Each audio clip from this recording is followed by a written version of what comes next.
We, of course, have selected a very appropriate panel for you this afternoon for this final session. Allow me to call them in. Maha Prasad Adhikari, Governor of the Nepal Rastra Bank. Dr. Emmanuel Tutuba, Governor of the Bank of Tanzania. Maha Bahou, who is CEO of JoPACC.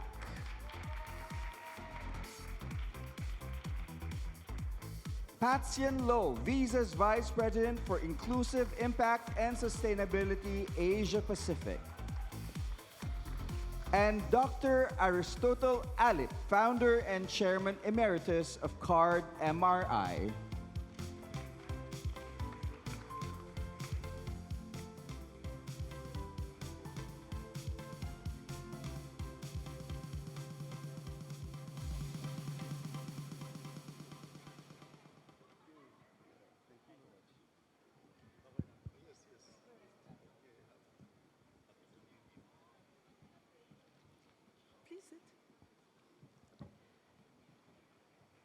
Stability, sustainability, and inclusivity for shared prosperity.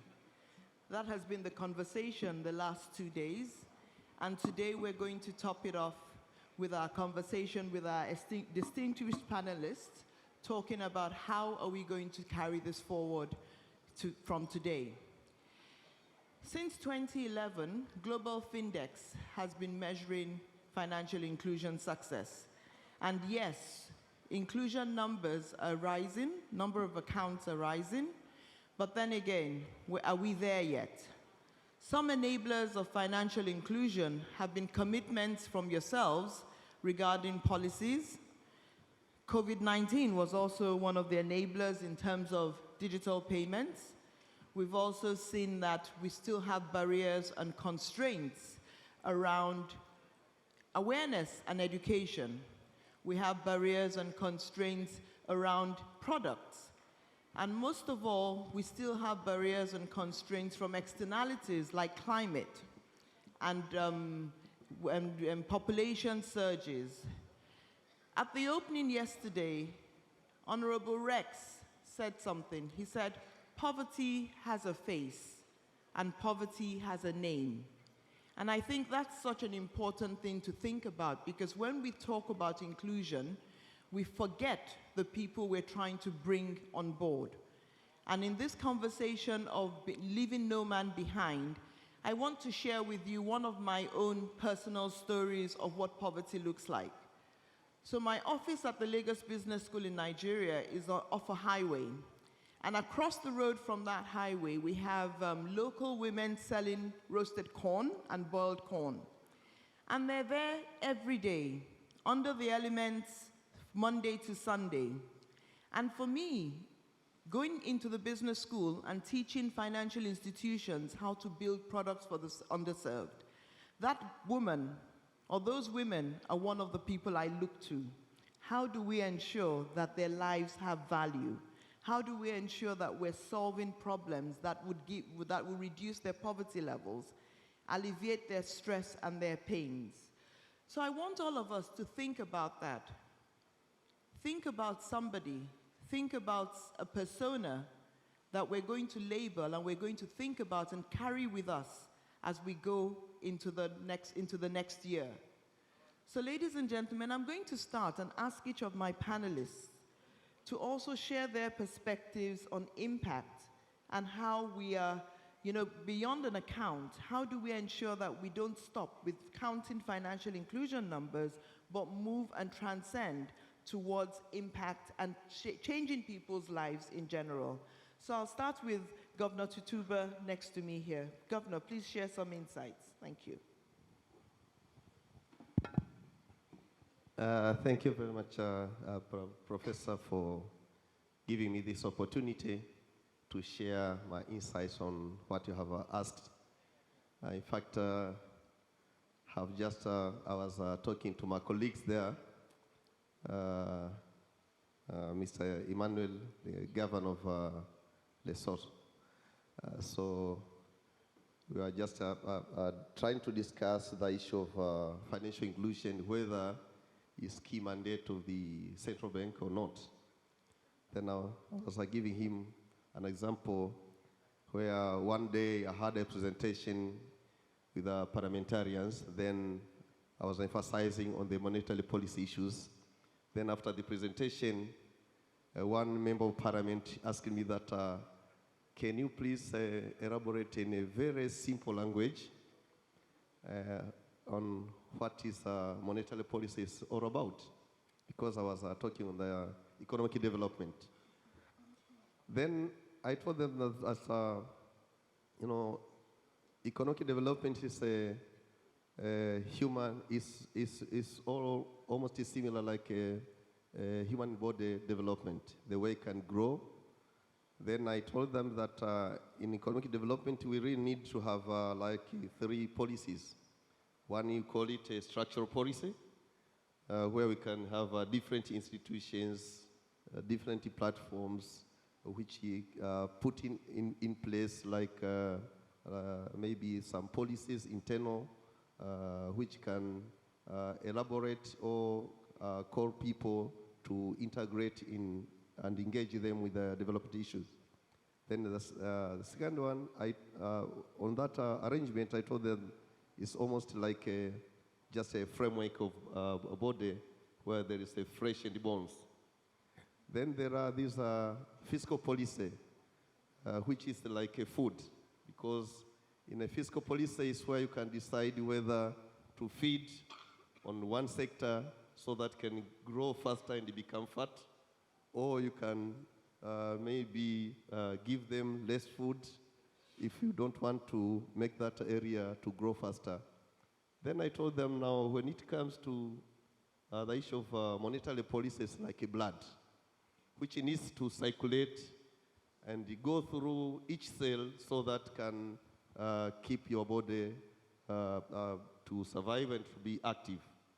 So the issue of financial inclusion, as I said yesterday, for Bank of Tanzania, on our case, is part of our day-to-day obligation where under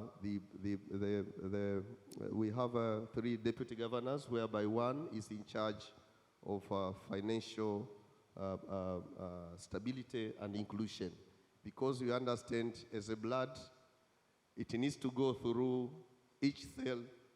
If you put in place some arrangements which will enable each part of your body not to have a blood, means sometimes it will not grow, sometimes it will get rotten, sometimes it can get some challenges. So we really understand with the case of financial inclusion as a central bank is key priority. And for the case of poverty alleviation, we have been putting in place various measures to enable that everyone can get on board. And even for the areas where we found that some of the people have been left aside, in collaboration with the government or other key players, we have been supporting them. As I said yesterday, for example, we have been working together with the local government authorities, where we understood that, okay, there are people, especially women, youth, and people with disability, whom have been left aside. So the government took initiatives after the central bank identified those people when we conducted a fiscal study, and we saw that those were like disadvantaged groups.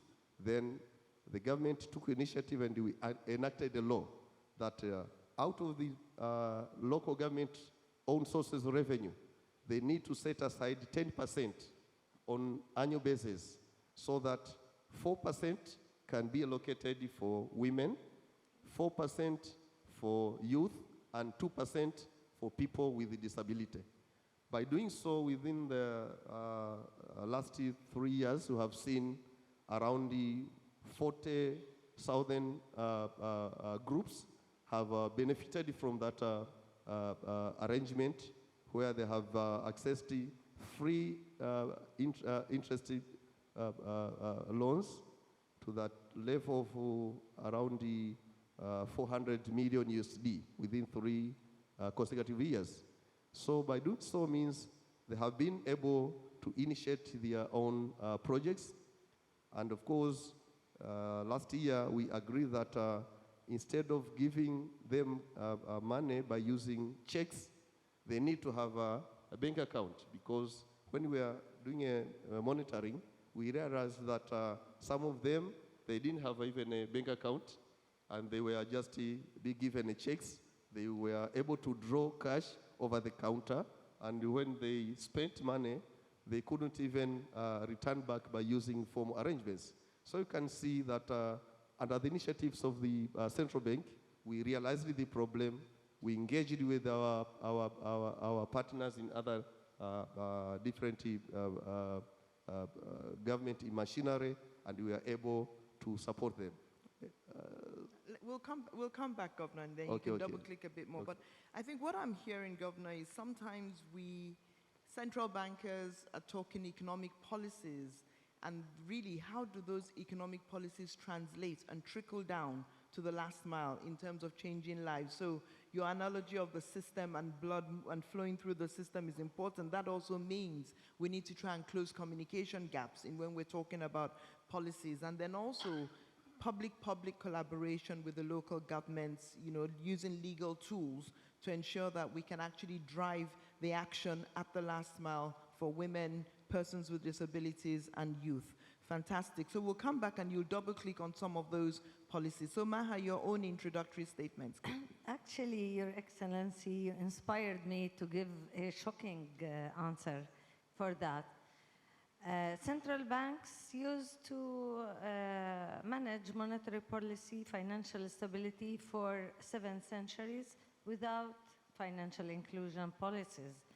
But when we started looking into financial inclusion policy, I see it now as the multivitamins and minerals, because it's adding to the price stability. It's adding to financial stability. How? Money outside the formal financial sector, if I want to look at the macroeconomic level, are now channeled into the formal financial institutions. So they are available for financial intermediation. So banks and non-banks are willing now to channel these extra amounts from the informal to formal to channel them to productive projects and to productive agents, economic agents. These, by return, will create new jobs, will add to economic growth. So at large, people living in a country with a better economic growth caused by better financial intermediation, this is one level. The other, at the microeconomic, better financial, microfinancial institutions, financing MSMEs and the financing startups, enabling gender gap or reducing gender gap, and enabling youth and forcibly displaced people. So these policies are like adding the flavor, adding the vitamins, and governments and the central banks, they can mandate, you have to take the vitamin. We have to make the vitamins richer with more nutrition. So this is how I see it. And it's making a huge difference in people's life and the economic growth and economic development. Thank you, Maha. So we're getting more into, we've gone from the circulatory system now to vitamins and getting the right nutritional components into our bodies. So financial inclusion is part of those nutrients that we continue to take, and the central banks, being the ones that are making the vitamins, and then we'll take the vitamins that are good for us. Thank you so much. Governor Prasad, please, your own introductory statements. Thank you. Thank you, Professor Olayinka. Let me go back to the theme first, prosperity. Prosperity is a dream for every country. However, people's well-being and happiness depends on how financial inclusion is progressing while achieving such prosperity. So we cannot ignore this part of the economy, that is financial inclusion. Being a central banker, what I can say that this is something, though it's not core mandate of the central bank, but it's something like side dish, which is equally important. How it supports to the overall economy, as he has said by the Maha just earlier. It formalizes our informal economy. Yeah, most of the underdeveloped and developing economy, our economy is highly informal. So in order to formalize, if we go for inclusion, it will help a lot. A number of people joined with the banking community will increase. A level of inclusion will definitely help increasing the financial access and will help to bring them into the financial system, so that the activity will be channelized through banking channel. It will bring more proper governance into the system. Society will be through the digital financial services will be less cash, and they will come to the formal channel. At the same time, government will also be significantly benefited through the inclusion, because it helps them to have more revenue, more resources to be collected through the inclusion of the more and more people came into the formal channel. At the same time, we do have further benefit as a policy maker to have more information, more statistics through the formal channel, so that we can make a right decision in place, right intervention from the regulator and the government side. So it will ultimately definitely contributes to the people's well-being, and also for the poverty reduction, and also gender inclusive. In our case, what I can remember is it's not only the financial issue, it also helps to empower the woman significantly into society through the inclusion related activities. Ultimately, it helps to our economy, to our society, to distribute our resources in a more fair manner among the people, among the member of the society. That's how inclusion is more helpful to all of us.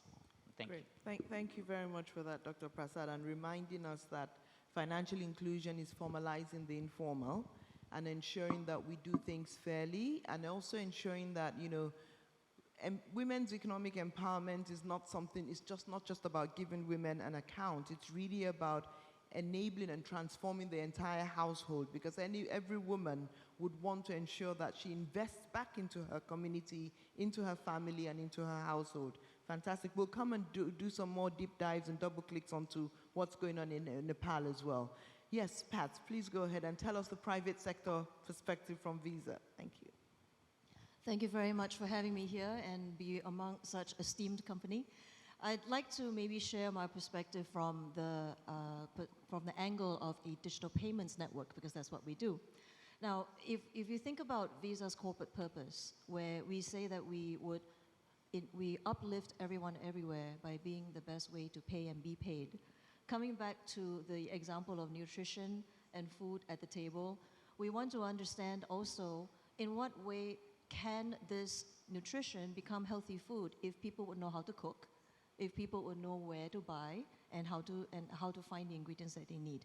And in that context, just to follow that metaphor through to the end, the idea of financial inclusion goes beyond, as you say, Olayinka, beyond the availability of a bank account, but actually being able to transact, being able to do commerce, and be able to utilize this access to banking services and financial services in a way that brings you economic benefit.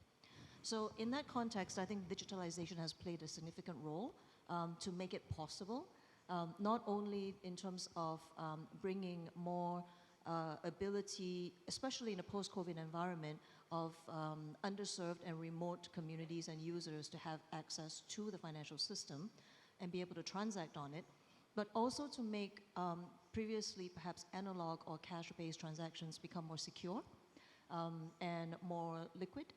more transparent so that we have that level of information to know how the economy is operating in its full capacity. There are some very important factors, though, that will help us make that transition from access to safe and secure commerce, and that's where we can talk a little bit more about what else we do.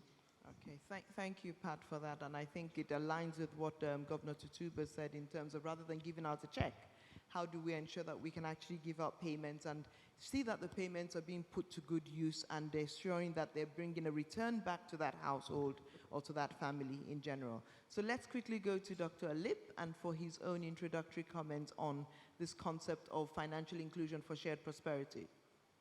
Thank you, Professor David West. You know, I'm a practitioner, and I will speak from my heart.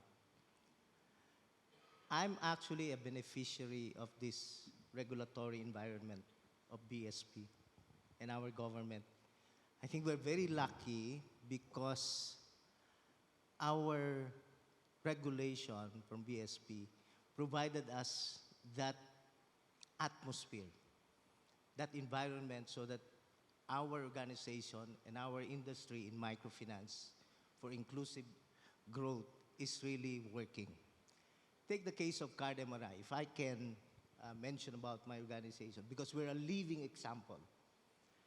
Card MRI is a group of subsidiaries of institutions that I have founded with about 23 companies, all doing microfinance banking, insurance, education, marketing to help our clients. And today, after 38 years, because of this regulatory environment, we are serving 9 million families in this country. This is about 25% of the entire population of the country. And because of the regulation of in the banking, the microfinance banking unit, the BLUs, it allowed our clients not to go anymore to the branches, but right there at the village because we have established branch-like units. And then with the central bank permission to give us that agent banking. So we have about 15,000 agents right there at the local level. And even during pandemic, when there was lockdown, our clients did not problem for withdrawals of savings also, and releases of loan because the agent banking is working. There's lockdown, our village agent banks are the one doing all the transactions for our clients. They don't have to go to the cities, they don't have to go to the urban areas so that there's COVID, no. So everything is going on in the village. We're the last mile conduit from the commercial bank, the financial transaction, to our village people. And I think that is helping us a lot. So this agent banking, the digitalization, because we're highly digitalized, and we have now about 3,600 offices and branches all over the country in the Philippines. We're covering about 96% of the entire villages and cities in this country because of our regulatory environment. And today, we're also doing microinsurance. We're insuring about 28 million lives in this country. We're the biggest microinsurance group in this country. So that's all I have to say, but I have more to say as a practitioner, but I will wait later on. Thank you very much, and thank you to the central bank here for the enabling regulatory environment that has allowed people like Dr. Alip to thrive.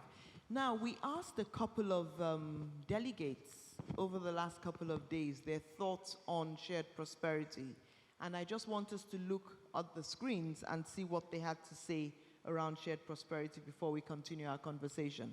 Thank you. Shared prosperity is inclusive development, building the welfare for all, and ensuring a fair and more equitable distribution of wealth. This means that we as policymakers need to fast-track the implementation of appropriate policies to bring in those that are financially excluded. In an ideal world of shared prosperity, wealth inequality will significantly decrease. This will ensure that people at all income levels have access to opportunities and resources for better quality of life. Un mundo en los que los menos favorecidos compartan las oportunidades y beneficios del crecimiento económico, donde nadie se quede atrás. Shared prosperity for me means that the impact of any policy or program that we implement should be felt not only by those that directly benefit, but also by the community around them, but most importantly by future generations.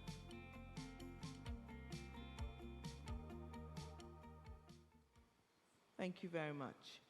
So we've heard the voices of some of our delegates, and I want to come back to you, Governor Tutuba, and double-click. So what has the Bank of Tanzania done? What policies have they enacted to promote shared prosperity? And again, we know that things aren't as easy as they seem. So what are the successes and barriers or constraints that you faced in doing these things as well?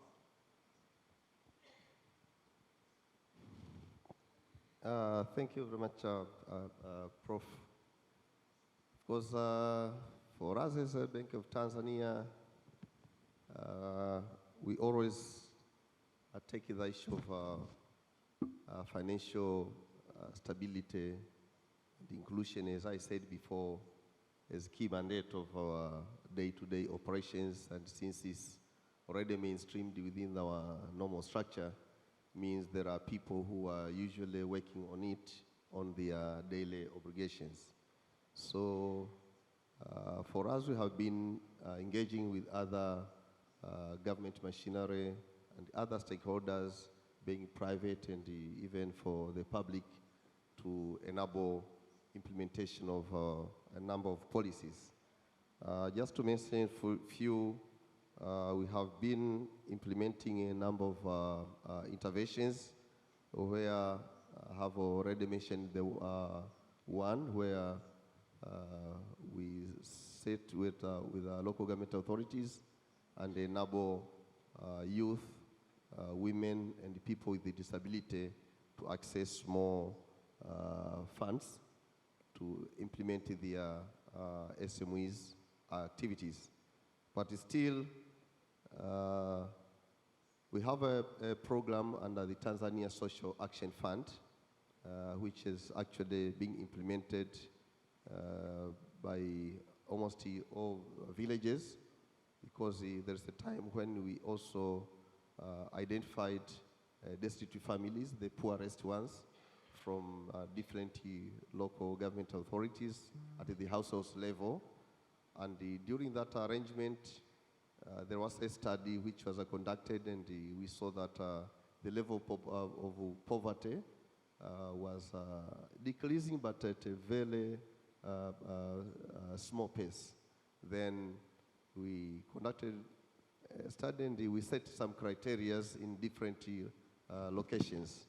So under the TASAF arrangement, we had different windows, but there was one which is concerned with cash transfer, and at that moment, for the poorest population that were identified, they were even able to set those criteria in their local villages, and they were able to vote to identify who is a poor person or poor households. And under that arrangement, we agreed that, okay, let's put an arrangement where for those who don't have access to school, it will be the obligation of their village leaders to enable that they push them. All the children need to go to school. And of course, for us, education is free from pre-primary, primary, secondary education. Now, when they are able to go to university, for those who are passing the exams, we set aside a fund to support them. And of course, up to last year, about 7,000 children were already got access to higher learning institutions to the university level under that arrangement. But still, the parents who have not any access to maybe food. Some of them are given, first of all, education in terms of supporting them, how to manage resources, and others have been provided with some resources or like a capital, and they have been able, some of them, to graduate from poverty to at least the level where they can manage their own families. However, for the case of medical services, of course, for us, all the maternal and the child services, especially for under 5, is free for all. But when they are now able to graduate from under 5, means they are supposed to have some money to pay for services. But still, under that arrangement, people were able to be provided with a healthy insurance. So you can see the way we are integrating these programs. And now, 2 years ago, we conducted another study, and we found, for our case, population growth is very high, it's 3%. And then we are looking on the economic growth, because after the pandemic, our growth went down to around the 4.8% from 7%. So we are looking on the way we can sustain the economic, the population growth under that difficulty environment where the economic growth is less than 7%. So we came up with a program, we call it Build a Better Tomorrow, because we saw most of the graduate students, they are graduating from university, but they were not able to be engaged in productive activities. Most of them were just aspiring for maybe they becoming petty traders, and some of them went to just ride motorbikes instead of maybe being engaged in some agricultural activities because you have a potential land. So we agreed to set aside a fund that, okay, for those who will be graduating from university, it's better they can be provided with the land, and then under that arrangement, we'll give them improved seats, we'll give them maybe a tractor. They can be more organized in groups. They can be provided with the tractors and some extension services, and even some of the facilities, including construction of irrigation schemes, which are now being owned by themselves. So we have put such kind of arrangement, and we have now seen people are more interested. For those who were privileged to get such kind of support, they are now they have been able to grow their own crops, and now they are becoming rich instead of using the previous arrangement when they are, after graduation, we are just going in the streets, becoming like petty traders, or sometimes be engaged in gambling and betting, which is not actually very productive according to number of graduates, or based on their normal skills. So there are a number of policies. If you can sit down, come up with clear challenges, maybe by conducting like studies as we did for us, and look on appropriate products which can fit for the purposes and include those who have been disadvantaged in implementation of those programs. Thank you. Thank you very much, Governor. And what I'm hearing you say is at the local government level, you're working on access to finance for the disadvantaged groups and rural communities. Then you're also addressing multidimensional poverty, because that's something that we talk about, because you're providing education, you're providing access to healthcare, and reducing the poverty levels. But I think it's also the Build a Better Tomorrow program, that you're giving people an opportunity for productive and meaningful work and engagement, which is not just about earning an income, but it's also dignified work, especially in agriculture, given that that is one of our key resources within Africa. I'm going to come to you now, Dr. Prasad, because on the agriculture side, and if you just give us a double click as to Nepal is also a very large agrarian society. So how are you, within your own environment, driving economic activity and collaborating with other government agencies? Because I think from Governor Tutuba's representation here, he's collaborating with education, he's collaborating with health and agriculture ministries. And how are you doing that in your own segment as well, sir? Yeah, especially on agriculture, you mean? Agriculture, you mean? Okay. Let me quickly brief about the Nepalese scenario on agriculture. About 2/3 of our population's livelihood depends on agriculture. At the same time, the contribution from agriculture to our GDP is only less than 1/3. Agriculture development and its growth is not satisfactory. Despite we are having national strategy for agriculture and several initiatives taking place by the government. Agriculture is also considered one of the sector while developing our digital Nepal framework. Among eight sectors, one is digital financial services. One sector is also the agriculture, so that our economy will be digital economy in a due course of time. On the financing aspect of the agriculture, we understand that with such a huge engagement in agriculture, without their active participation of the farmer, we cannot achieve our objective of inclusive growth that remains our dream. Okay?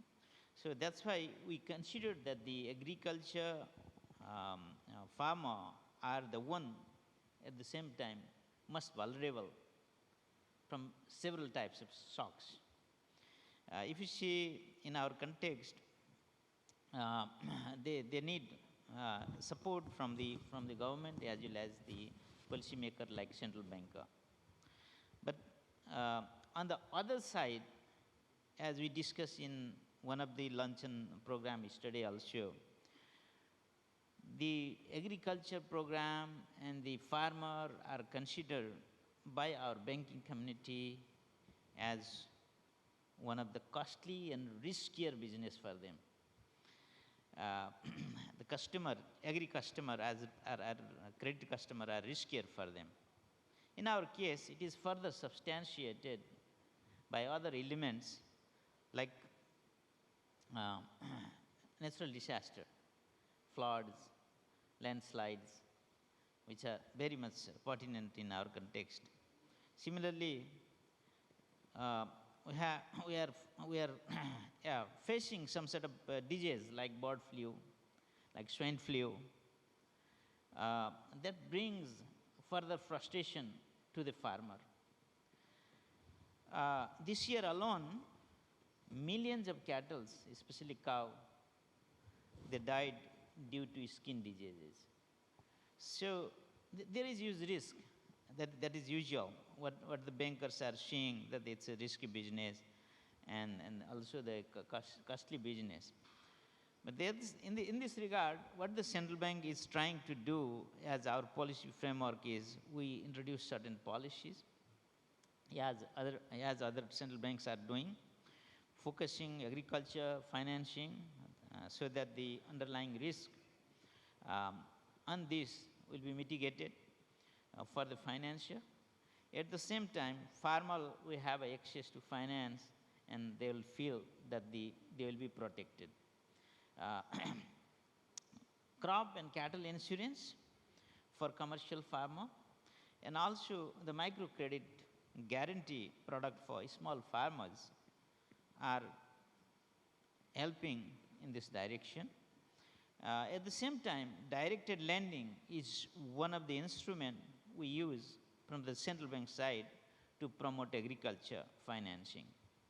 We have mandatory requirement that within 2026, each and every bank has to provide credit to agriculture, at least 15% of their credit portfolio.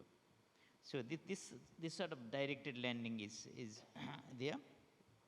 It's on a gradual manner, phased manner. It is not some sort of one-shot provision. It has two basic objectives, in fact. One is to channelize our financial resources on a food production and food safety, safeguarding the food security. Next one is the financial inclusion, to bring more and more agriculture farmer into the financial system.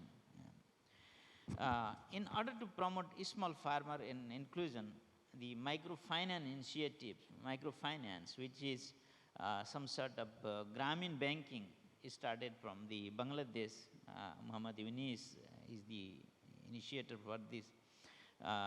It is one of the effective model within us. Under the Grameen banking microfinance, we have almost 6.3 million people, member of the member of the group. It's a group concept. It's uncollateralized lending taking place, almost 3.3 million out of 6 million plus member of the microfinance units. So they are getting a small value of the credit without collateral based on the group guarantee, from which they are benefiting. They are developing them as an entrepreneur, small farmer, entrepreneur. So we have such a mechanism, such a model that is very much helpful. At the same time, we are also getting some sort of international collaboration. We are also the member of the SICTAB. We are also the active member of the APRACA. They are working closely with respect to this agriculture financing. We are also the member. We are also getting guidance and facilitation from FAO and also IFAD like institution, so that we will be receiving international level of guidance while developing all these things. So on the part of the this agriculture financing, this is what we are doing. Thank you. Thank you very much, Governor. And have you set any targets in terms of GDP growth and contribution from agriculture? Yeah, we have, as I mentioned, it's less than 1/3. It is 27% only right now. Our livelihood is depend almost 69%. Yes. But the contribution to GDP is only 27%. It is gradually reducing. So what do we want to grow to, and by when? Yeah, we try to improve it. At the same time, the financial sector, service sector is gaining a lot. It reached almost 61%. Our industrial contribution is also very minimal. So since the majority of the population is engaged with agriculture, we want to promote it, we want to modernize it, and we want to commercialize it so that its contribution to GDP will improve. And also, whatever we are importing, even for the agriculture purpose, we want to substitute that to the extent possible. Okay. Thank you. Thank you, Governor. So it's really about food security and ensuring that you can actually grow the GDP and drive the economy from that. But I think what worried me in what you said was the livestock and the health risks of the livestock and the poultry and all these other sectors. But on the crop side, you seem to have that more sussed out. But I wish you luck on the livestock and all the diseases that we're having to battle nowadays. Before we proceed on to the digital segment, Dr. Alip, I want us to look at a particular sector, which is the Islamic financing sector, right? And I think that's also a critical part, because when we look around the world, we have different models, and technically we've only been speaking about the traditional banking model. So can you share with us some insights about what you're doing within your network around Islamic financing and how you've built your pilots? Thank you. Well, actually, we just recently got the license from BSP to start the Islamic branch bank in Mindanao. As you know, in Mindanao, the Muslim community, I will consider them as excluded because of their culture, because of their religious belief. When it comes to traditional banking, our Muslim brothers and sisters do not want to access or cannot access because of that religious belief on the traditional bank. It's haram. What they want is halal. And therefore, it's important to pursue the Islamic banking. And we were able to get that special license to begin with, because in Mindanao, the Muslim area, it's actually where the most poverty is really happening in Mindanao because of, of this conflict and all those kind of things. So we started, actually, one of our companies started to pilot test this Sharia-inspired, because at the time we're not yet licensed, so we came up with our own through the NGO.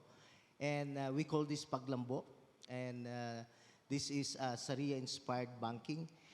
And we have over 3 years, about 100,000 Muslim brothers and sisters who joined the program. Surprisingly, the repayment rate was very high, even during the pandemic. It's about 99%. You know why? Because of the women. They pay very well. They're the one doing this. And we're doing all these kind of products. It's very workable. During this time of pandemic, they're able to make the payments on time. And we're very inspired with this. And because of that, we said that, our Muslim community should be included if we truly want to be financially, this financial inclusion. So we're happy to share that experience in Mindanao, and we're actually setting up our formal branch office there. Great, thank you very much. And I think it's important because we have large Muslim populations in each of our countries, and I think one thing I learned is the terminology is different. They don't call it interest, they call it profit. And those are important things to lean on. Otherwise, we're going to be conflicting with their religious biases. They call it administration fee. And that's why we also don't call it interest. And then there's a sharing. There's a profit share. Exactly. So all these different kinds of products are given to them, even zakat, all those kind of things. Great. Thank you so much. So now let's try and talk about, technology. But I'd like to pursue one more thing.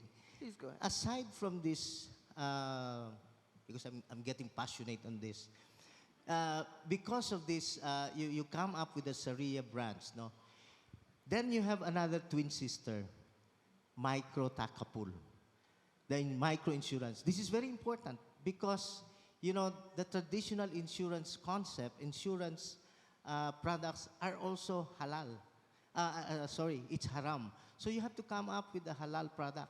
So we have also pilot tested that, and it's working very well. And in terms of microinsurance, we're known as the 135 institution. What does it mean? If there's a claim, within 1 day we will pay. If there are questions, in 3 days, and in 5 days, with finality, we will pay. Some commercial insurance company, they're also known here as 135. It takes them 1 year, 3 years, 5 years before you get paid. And I said, when you're doing business with the poor, this is just like savings. On demand, you should pay the claim. Now, what is digitalization doing with this kind of features that we have? Through digitalization, we have upped the ante. The standard now is 824. Within 8 hours, we will be able to pay because of digital. And maximum 24 hours. So these two are very important. We're now talking with the Insurance Commission, and they're very good in the idea to make this micro takapul. So these two, we're going to do this. So I think this is very good for our Muslim brothers and sisters because they will be really financially included. Great, thank you very much. So it's not just basically it's halal products across the payments and the banking and the insurance side as well. But one thing you did mention, which is nice to pick on, is the role of technology in terms of being able to make faster the processes and the systems and things like that. So I'll come to you now, Maha. In Jordan, that's what you're doing, right? You're building the digital rails to ensure that we can bridge the gap to, bridge the digital divide to the underserved. So what are you doing, and how is technology playing a role in the digital banking ecosystem and mobile banking ecosystem in Jordan? Just to start by informing you, although Jordan is a poor country or belonging to the middle income countries, but access to digital infrastructure is very high in Jordan, either if it is data or data and internet or telecoms or smart devices or even digital financial services. So we're among the highest penetration of digital infrastructure and devices.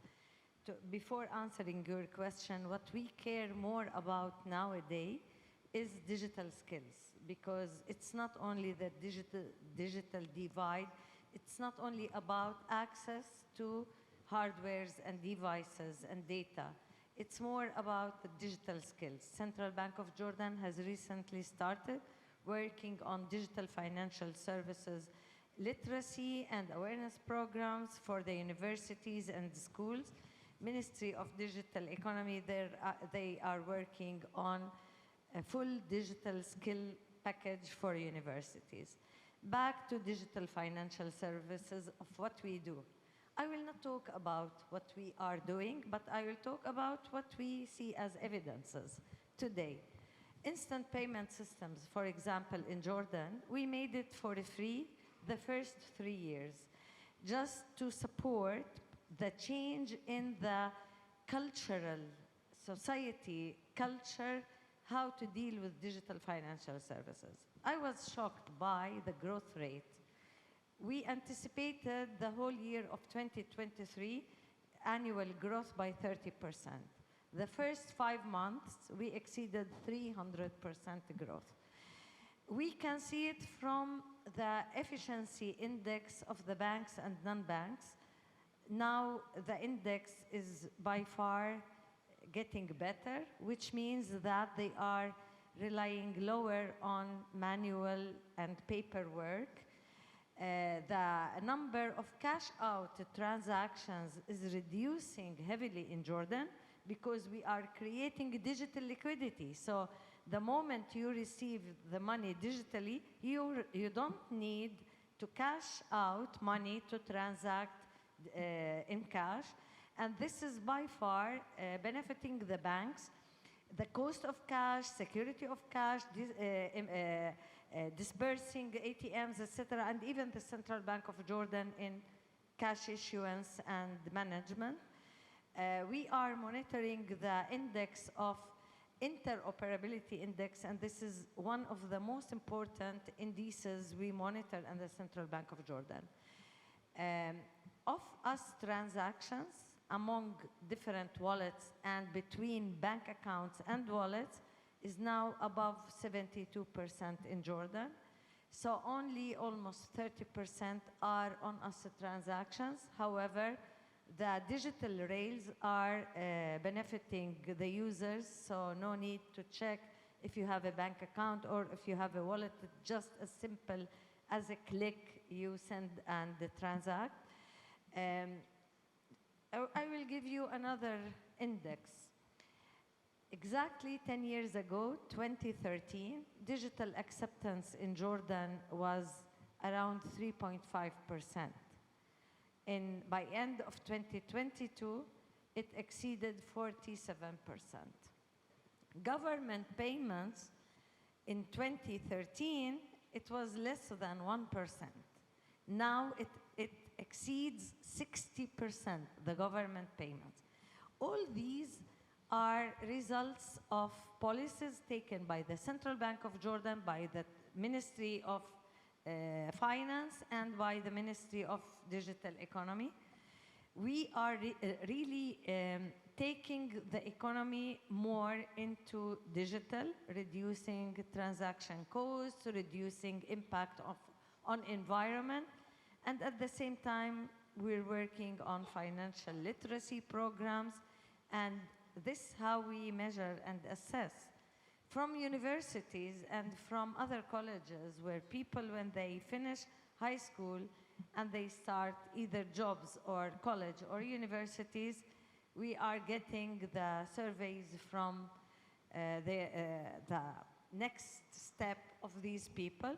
And one last one, from refugees and the poorest in Jordan, those who receive government benefits. Refugees now, from UNHCR, 100% of cash assistance in Jordan is conducted digitally. The survey of satisfaction from refugees exceeding now 97%, refugees are satisfied by the digital financial services. The poor hosting economy, hosting community, Jordanian people receiving assistance and benefits from the government, now 92% are conducted digitally, only 8% still checks because extreme difficulties for them to deal digitally. The satisfaction rate, 86% satisfaction rate among the poorest Jordanian community. These are exceeding by far what we anticipated. Gender gap, we were targeting from 53%, we were targeting 35%, now it's below 27%. So at all levels, I think we are on the right track, measuring the impact of the intervention of the central bank or the policy of the central bank and the government. I will not talk about other programs for MSMEs, financing, etc. These are like, I'm giving you brief about the most important indices we are monitoring that we write on the right track. Thank you, Maha. So what I'm hearing is you're digitally... What we're hearing is that Jordan is digitally included, high levels of digital inclusion, and you're building on the skills set as well to enhance usability and efficiency. But Dr. Alip, is that the same in the Philippines where you operate? Because in terms of digital inclusion, and are we also mindful that we're not leaving or opening a new gap when we're bringing on digital tools and digital financial services? Let me again speak as a practitioner, no? You know, from our experience, you know that digitalization is really very good for financial inclusion because this is the basic foundation within which the poor can participate in the digital economy. But what are the realities now? Number one, there are issues. Number one issue is the infrastructure. The infrastructure, not only in our country, but in other countries, because we also have offices in Southeast Asia. The infrastructure is not present in many of these areas where the poor are. And if there is connectivity, it's very slow. And if there's connectivity also, if it is present, it is very, very expensive. So our clients, especially also in other regions, cannot participate in this digital economy. And therefore, we should do something about it. The other one is when it comes to, of course, there is partnering with Visa, probably with your group, no? But you know, I always begin to question this partnering, especially with the fintech. When we partner, MFIs partner with the fintech, or with these giants, the sharing of the fee is quite, you know, to my mind, there must be something wrong in the formula. They get 80%, we get 20%. And that is an issue for us because we're the one doing the groundwork and they're making all the profit. So that's a big issue for us. Number three, in microfinance, these are very small and not financially capable in establishing or coming up with a platform. Therefore, we should come up with a common platform in ICT and other systems because it's very, very expensive. Because if we do this alone, Unlike card, we're quite big, we can do it. But other MFIs are too small and cooperative. And therefore, there should be a common platform for this so that the MFIs who's reaching and helping the poorest, they should be able to benefit from this kind of digitalization. One more thing. I'm pouring my heart here. You know the issue also, and I will tell this already because you're my friend. You're my friend. The giants in fintech, the providers, are snatching our local talent, the IT. What happened to our IT? So if we're starting something, after 3 to 5 years, they are pirated. They go abroad. They go to you. They go to you. They go to others. And what's happening to us? If there will just be a regulation for IT, I will regulate. You should stay here for the local. Because we're just becoming a training ground. And I was saying to myself, maybe I should begin charging these giant providers. Maybe I should begin charging this fintech because they're snatching our technology. I'll charging training fees. So these are quite an issue to us. No, I mean, as a practitioner, this is really experience. And mind you, I really like digitalization, but there is now what I term digital poor, because many of our areas, islands, we don't have connectivity, so they cannot participate in this kind of digitalization. Thank you very much. Thank you very much, Dr. Alip. And so as not to take the wind out, I think I would want Pat to start on this issue of partnerships, right? Because we've talked about collaboration, public-private, but Dr. Alip has brought something very important out. This issue of the It interchange. should be partnership with a heart. Because if it is partnership with just financial profitability, this is not partnership, my friend. I don't need grants. I need a level-headed, a level-headed business-like approach that will, if you're really serious, what are we talking about this digital transformation, digitalization? When these are barriers, the talent itself is a barrier. True. That's why I will have to go to US and I will talk to my providers. Do not snatch our IT expert. Okay.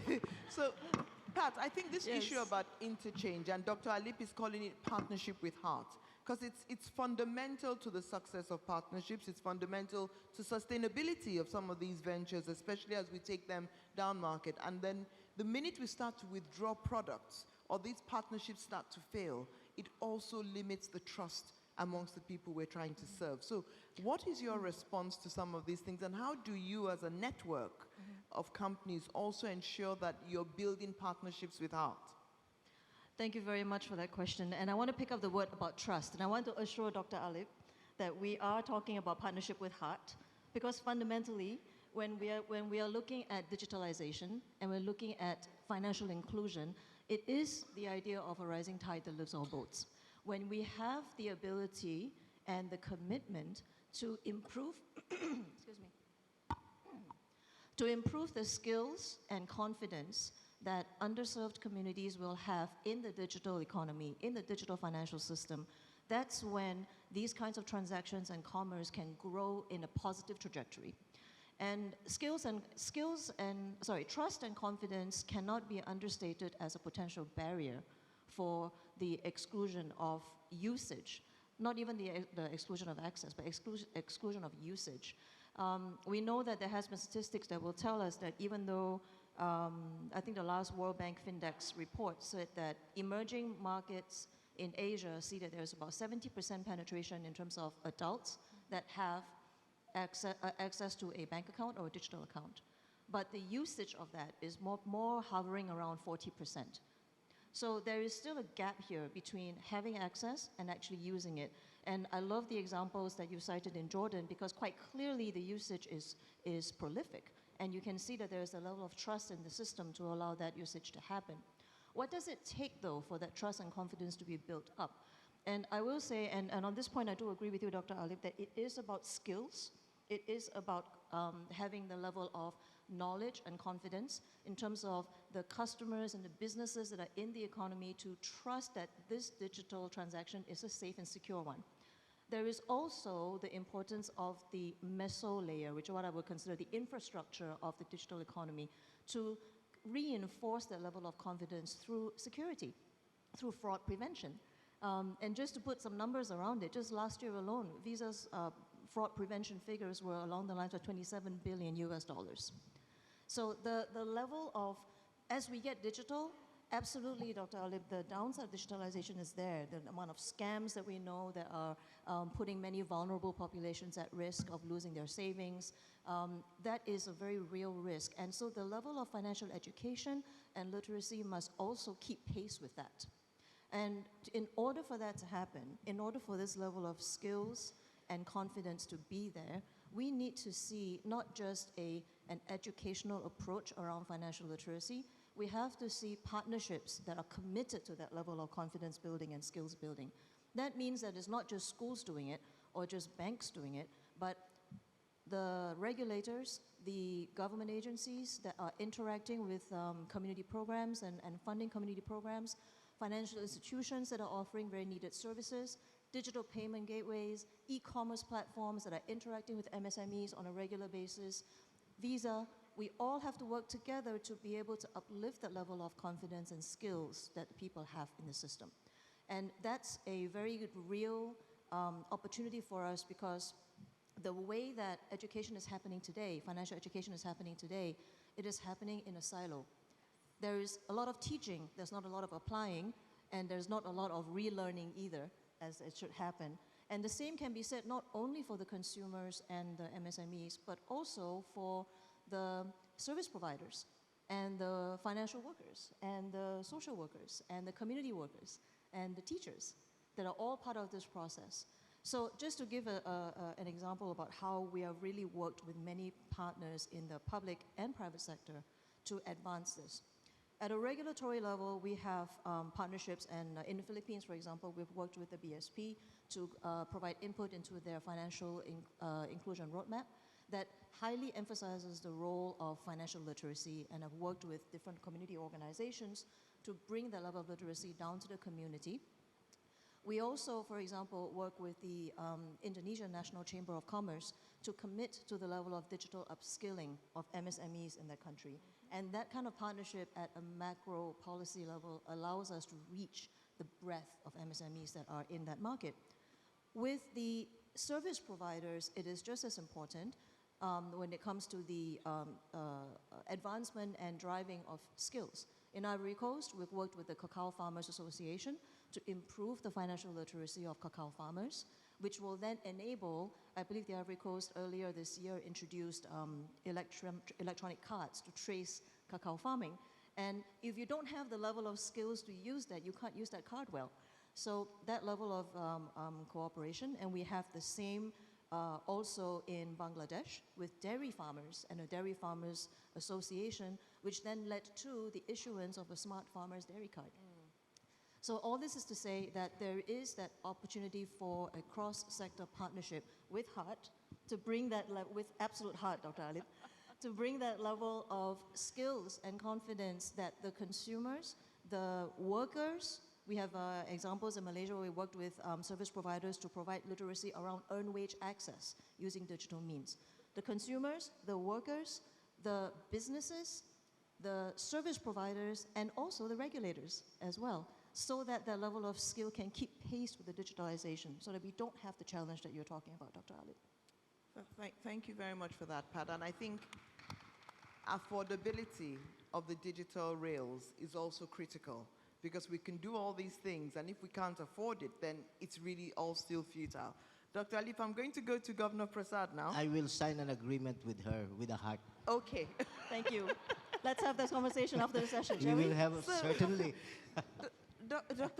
Governor Prasad, I think Dr. Alip brought this up in terms of skills, right? And I know you have a digital Nepal framework, which you said agriculture is one of the pillars, but I think fintech is also one of the pillars. So how are you managing building that pillar and also building the right skill sets to ensure that you can actually implement and drive that framework? Thank you. Thank you. Thank you for the question. Very interesting debate going on.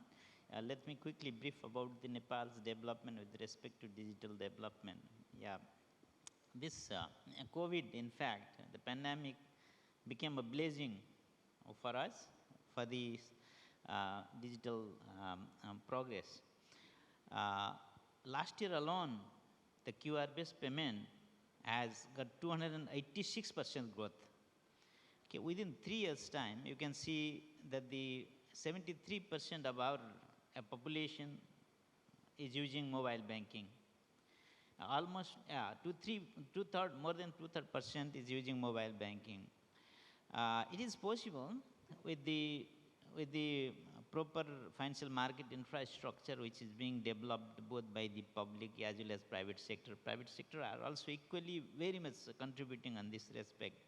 We licensed payment service provider and payment service operator who are also investing on infrastructure.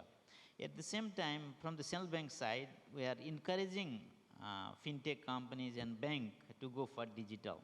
Say, for example, I had started this QR-based payment just 3 years ago in a vegetable market. We had not expected that within this period of time, this sort of digitalization will take place. As he mentioned, our government expenditure, we have more than 90% payment through either online or digitally. The income side, revenue side is less than 20%, but expenditure side is more than 90%. For this, we have the campaign and the financial literacy framework we updated in 2022, whereby we try to bring all stakeholders in place. We are also trying to go towards university and curriculum board to develop the syllabus, even to develop the skill. We are also canvassing in such a way, say for example, my encouragement, I used to share my wish to the public while marketing for the digital financial services, digital banking. What I say, being a signatory of the Nepalese currency note, being a governor, I used to sign my signature will be on the note.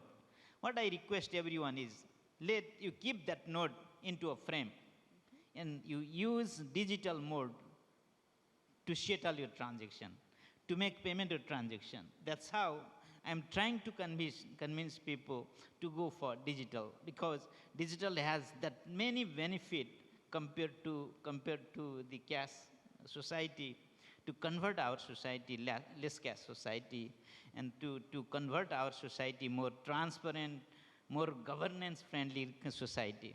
That's how we are promoting, and we are also trying based on our framework, financial literacy framework.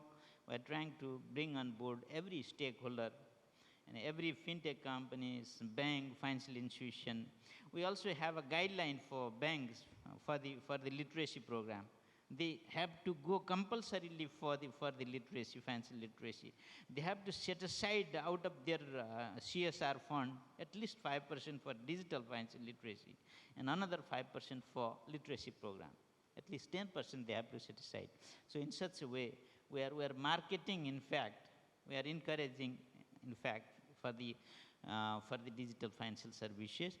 At the same time, the preparedness of the private sector, especially the fintech and the banks, will also help a lot for us to make this happen. Thank you. Great, thank you. So fostering on the fact that we need to collaborate more, we need to share resources a bit more, just need to continue pulling efforts together to ensure that we can get through all the storms that we face. And I think these are very interesting conversations, and we've touched on different things, but before we end this section and go to the audience for their own... Let me add one more on digital. Oh, please. With this, we are encouraged to go cross-border. Recently, we signed a MOU with India, whereby Nepalese national payment interface will be integrated with the India's unified payment interface, UPI. Within a certain month time, we can have cross-border payment to the digitally. That's new development we are taking place. Fantastic, absolutely fantastic. So I'll come to you now, Governor Tutuba, and one of the things we're always mindful of is digital has the good side and the ugly side. And we've seen the proliferation of new digital lenders in the marketplace, and you mentioned betting and some of these other activities. But one of the challenges of the underserved and the poor and the vulnerable is that these new technologies also impact them in terms of throwing them into higher levels of indebtedness and things like that. So I want to ask, in what steps are you taking, because I know that in the East African region they're more prevalent and popular, but what steps are you taking to promote responsible lending and prevent this over-indebtedness among the vulnerable populations? Thank you very much for that question. I would like also to appreciate the efforts that has been made by my colleagues in their respective countries, because even for us, Tanzania, we are experiencing the similar arrangements, even including Dr. there, the issue of microfinance, where people are striving to see how they can maybe use that digital platform to access funds in different ways. Yeah, it's true that having digital platform in place, there are a number of challenges where the issues of cybersecurity sometimes affects a lot, and we have seen a number of people, especially experts in ICT, they are now praying in different ways to see how they can get more resources or how they can get reach faster by using different platforms. But still, for Tanzania, we have been using different arrangements where the issue of financial education and the financial literacy programs has been developed. And for us as a Bank of Tanzania, of course, since we have the National Financial Inclusion Committee, which is actually being chaired by myself as a governor, we recently approved the off-school and the on-school training program, which is now being used in formal curriculums as well as for other trainings which are being conducted just to make them, all the key players, to be aware on some of the programs or products which are being provided for consumers, to empower them, to protect them sometimes, and to enable them that they can continue operating smoothly, and give them better information which will enable them to proceed with their own businesses, but in a very harmonious way. So another arrangement that we have been working on is on the issue of market conduct supervision. We have seen some of the players, of course, they want to use it as an opportunity for them to get more benefits, and sometimes they misuse that platform. So we have been engaging with them, especially like these are for the case of payment systems, and even for mobile money operators. In Tanzania, we have around 6 companies which are operating, and we have been engaging with them and see how we can they can comply with the normal arrangements. And even for the case of microfinance, you know, there are so many, and according to the size of our country, it's very difficult to get them, all of them on board. And since there are those who are providing services in a very remote areas, so what we need is to put in place good monitoring and evaluation mechanisms where we keep engaging them, using even the local government authorities who are there at the grassroots. And we have also been using this, there's cooperative societies where they have their platform. However, they fall under the Ministry of Agriculture and the cooperative, but still we are working together because in the National Financial Inclusion Committee, they are also sitting as a member. Of course, we have also been sometimes taking some actions. Yeah, and also there's another arrangement where we use have been promoting expanded users of credit reference system. Of course, for the commercial banks, we already have a credit reference bureau, where for those who are misusing, there are people who are very courageous. They can borrow from one bank to another. They don't pay, and still they continue to borrow from different areas. So we have continued to monitor in terms of non-performing loans. We set a threshold for the commercial banks, and then we are monitoring them. But we want also to ensure that whoever is practicing in that arrangement, they can comply, and still we can even protect the consumers so that they cannot maybe siphon all the profits.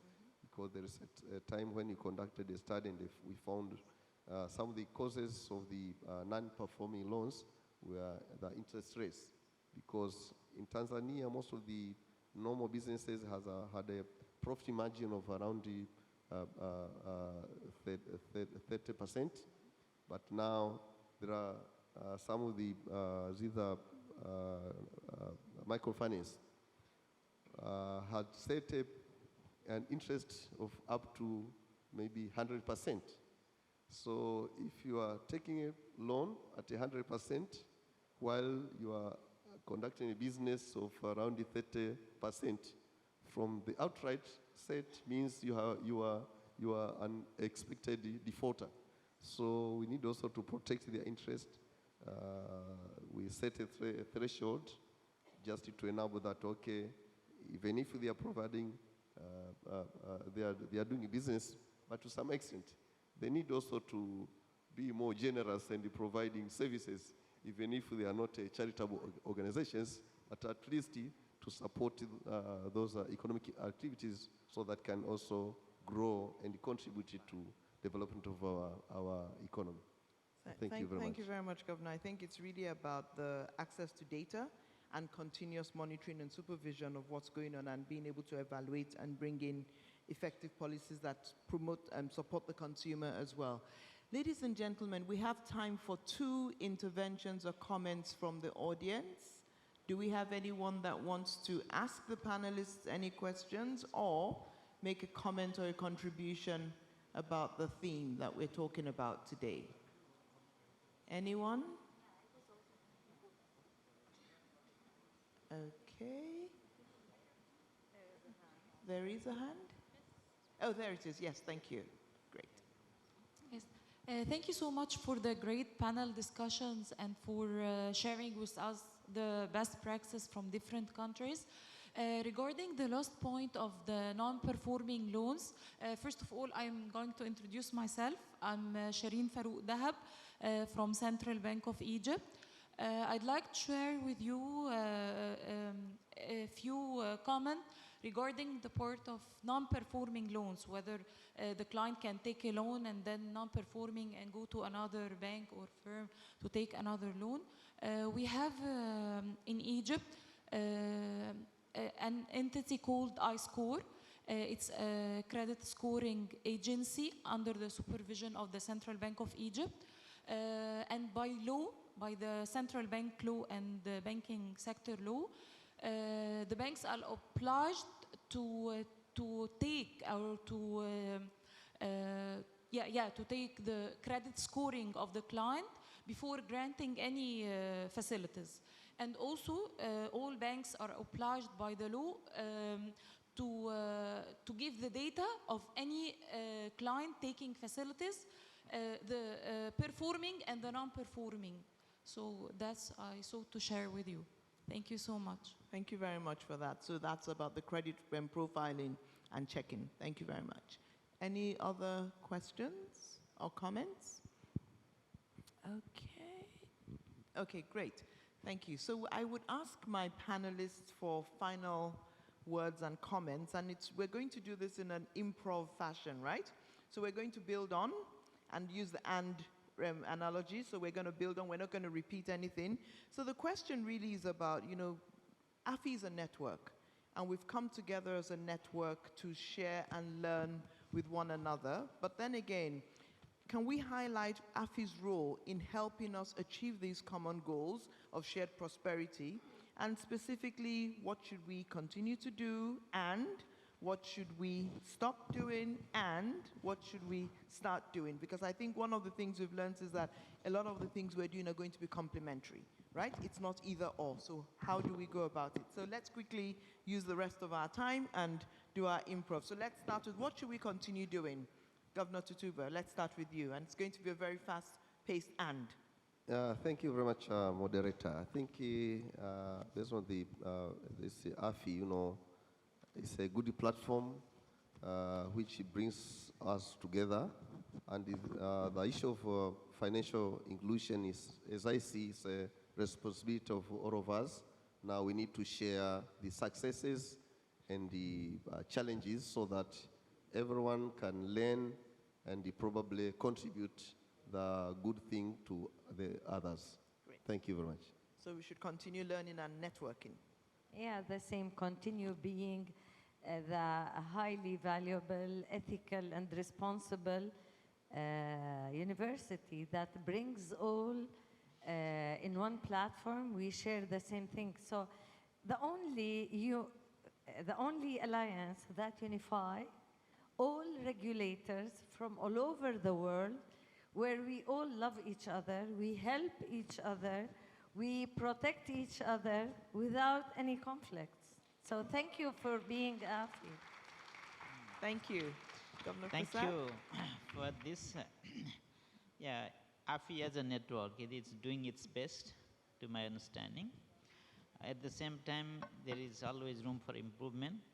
It can improve on its initiatives like regional initiatives. It can further improve on its collaborative studies, and it can continue its advocacy towards inclusion.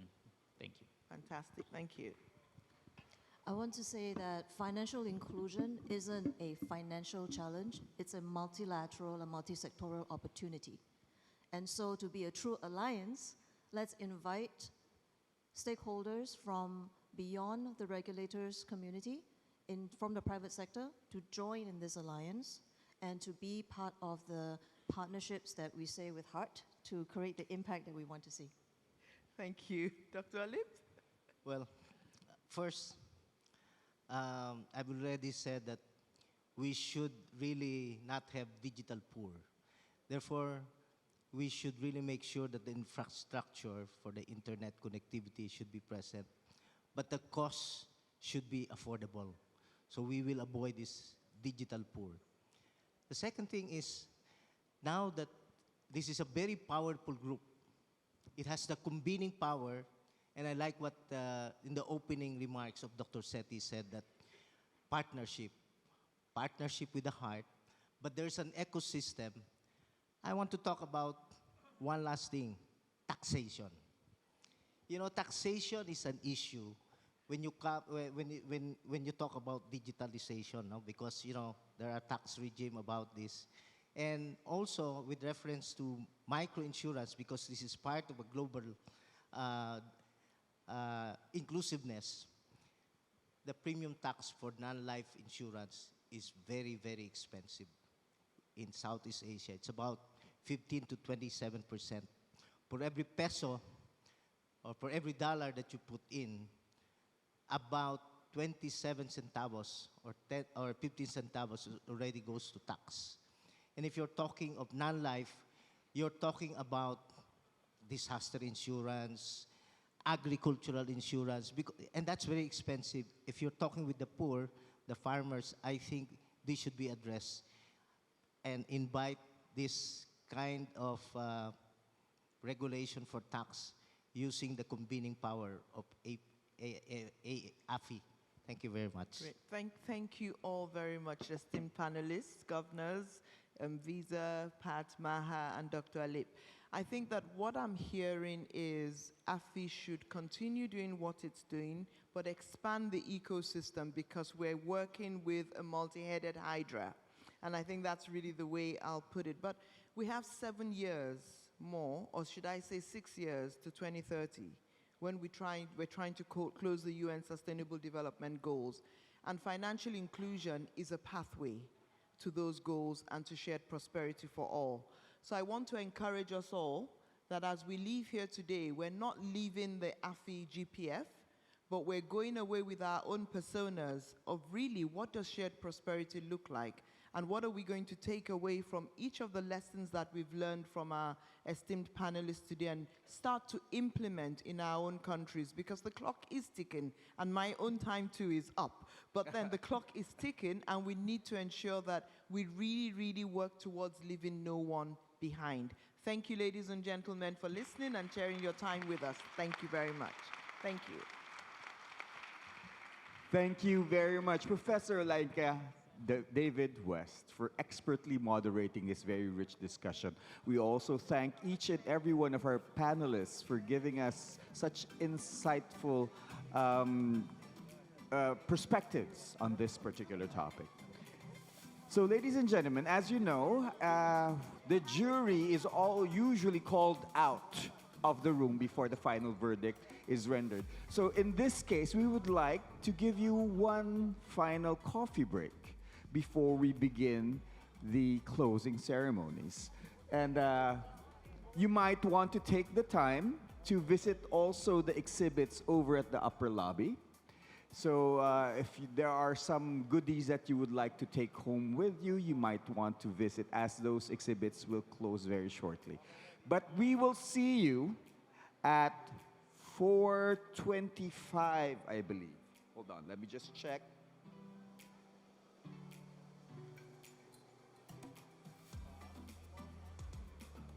Yes, at 4:25, we will see you back here at the plenary hall.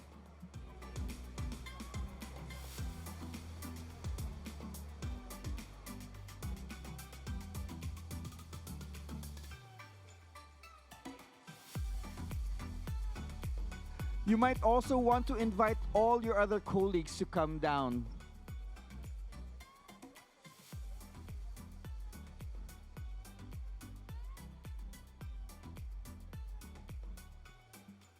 To come join us for the closing ceremonies. And for the information of everyone, this will be the time, the closing ceremonies will be the time when we will find out who will be hosting the 2024 AFI GPF.